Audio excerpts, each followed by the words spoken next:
Hello, cruisers. Trent here, and today I'm here with Julian, and we welcome you to cruise along with us. Julian, thank you so much for being here. Thank you, sir. As everyone knows who watches my channel, I work on a cruise ship, so that means obviously you work on a cruise ship. Right. They know I'm working shore excursion, but they don't know what your job is. Right. So, Julian, what do you do? Right, so I actually work as part of guest services, but I work in international guest services.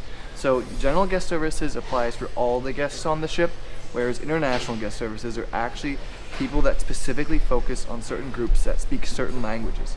So for instance, we have another guest service associate who actually works specifically on people that speak Japanese. My job is to focus on guests that specifically speak German. So that includes Austrians, Germans, and people from Switzerland. Okay, so you said you're international guest service. Right. Is every international guest service role on? So you're a translator, Right, exactly. If you're international guest services, are you always a translator in some way or another?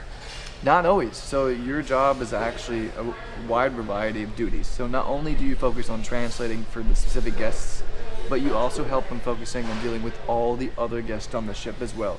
So you're taking calls, you're going out in the front, you're assisting with the regular, say, majority on our ship, which is American guests. So your job is not just to deal with, say, me, which would be the German guests, but also to help with all the other guests as well. Since you're international guest service, is that a step up compared to just regular guest service? Yes, it is. Okay, how many hours a week do you think you're regularly working? What does your day-to-day look like? Day to day, I usually work a little bit under 9 hours every day. So if you do that times 7 times 7 is 49, 56, 63. So you're looking at somewhere usually between 60 to 65 hours every week. And what's the most difficult part about your job? What's part of this role that you do not enjoy? If you're going to be outright honest, it's waking up early. I don't like waking up early. But once you get in a routine, it's a lot easier. Because you're doing the same routine more or less every day. Since my schedule is pretty set, once you get in it, you get into it. So even if you're not a morning person, you'll get used to it. Say if you're not an afternoon person, your body clock will adjust because you're doing more or less the same routine every day. So this is your first cruise ship you've worked on, correct? Exactly. So coming from here, what was so shocking about this role? Shocking. Wow. The amount of different languages that I had to deal with when I first going in my department, the different languages that all the people could speak in my department, the guests they would deal with, Spanish, Japanese. Remember, we used to have a coworker that would speak Korean, Portuguese, Mandarin, all Tagalog, for instance. You have all these different languages. Even though our official language on the ship is English, you still have all these different people from everywhere in the world. So that put me in a situation that I'd never been in before, where I'm surrounded by people that speak other languages, just like me, whereas in the past, sometimes I'll be one of the only people that would speak another language, except for, say, like Spanish. So that was a big culture shock. That was really cool for me. So you're no longer special. Right, in a way, working on a cruise ship, there's other people that work other languages. Okay, are you a native German speaker? Yep. You are native? Yep. To be a translator, to be part of the international guest service, you need to be native speaking. So the requirements require you at least to be intermediate to advanced in another language and English. So say that you're a native speaker in a language that they need, you also need to be at least somewhere in between intermediate and advanced in English as well. You can't just have like an intermediate level of English, because you need to be able to help with other things on the ship as well, not just your guests specifically. Okay, tell me this. So you work in the front and the back, correct? Right, exactly. So when you're working, let's give me a regular shift when you're working the front counter. Like, what are you doing? When I'm in the front, When you're in the front, when you're just helping guests, like, are you cash handling? Like, what is your actual job? For me, actually, I don't have to handle cash. Usually what I'm doing is I take general requests from guests, like answering where things are, where they can go to eat, where they can dine, where the pool is, where they can find entertainment throughout the ship. We always have like a pamphlet that we have that always has, for instance, we need to have things memorized where things are in the ship, and we let guests know. General questions like where to get off the ship, where to get on the ship, what are things they can do throughout the day, questions about finance, charges, just all around questions that you would have when you get on a ship is what you'll have when people get on board. And then what do you do when you're behind the counter? Lots of calls. So we have operator phones throughout the back. I'm assuming this is pretty normal for most ships. You have people in the back that are taking calls. So you have a, for instance, guest service hotline phone. Somebody has to answer that. So when I'm in the back, I have an operator phone on my desk, and I can help answer calls. So I'll go back and forth between translating for my guest, and then when the phone rings, I'll have pick up a question for a general question. And you're also translating like the daily newsletter, correct? Correct. How much time do you put into doing that? It depends on how much changes we have. So sometimes it might take me an hour, for instance.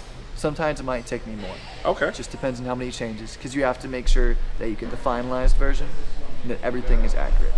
Okay, I have 2 more questions for you. Sure. What skills or mindset do you think someone has to have to come in and be successful for the international guest service role? Flexibility. You need to have flexibility. You need to be used to being in situations that you don't think you might be in. And endurance. You need to be able to work, for instance, on a ship 7 days a week.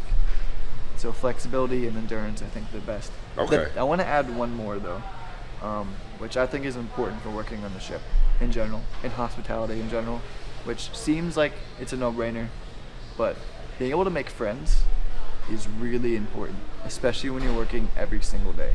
Because if you have a good time with your coworkers, sometimes it doesn't even feel like work. So that helps a lot. So you mentioned working on a cruise ship just now. Do you think anyone can work on a cruise ship, or do you think it requires a certain type of individual? Anyone. I think anyone that's interested should give it a shot. Okay. Sometimes when you get on, you realize it's not for you, and you leave. And that's okay. That's completely fine.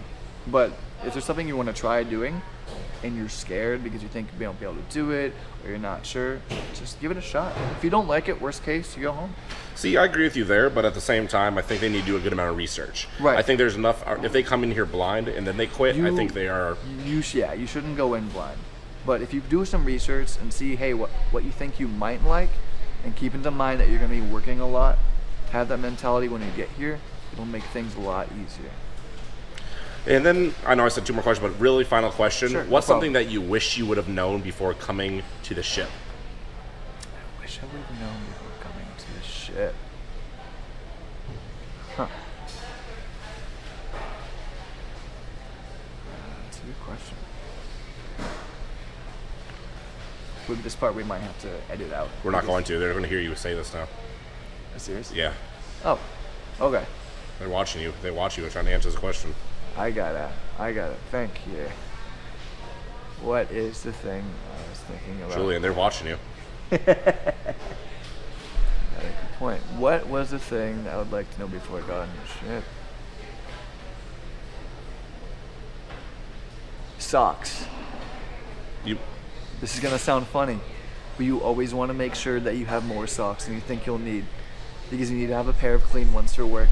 Because you work every single day, you go through more socks than you thought you would. It took you that long just to say socks. I know. It's so funny, but yeah. Okay. Well, Julian, thank you for being here with me today. Folks, thank you for cruising with us. If you want to see a different job in the future, I want you to comment. I want you to like this video. I want you to subscribe. And then I had a fun time today. Julian, did you have a fun time today? Absolutely. Now, Julian, do the collar dance with me. Do the collar dance. Cruise with us next time. Please subscribe to my channel. It will make me feel really special.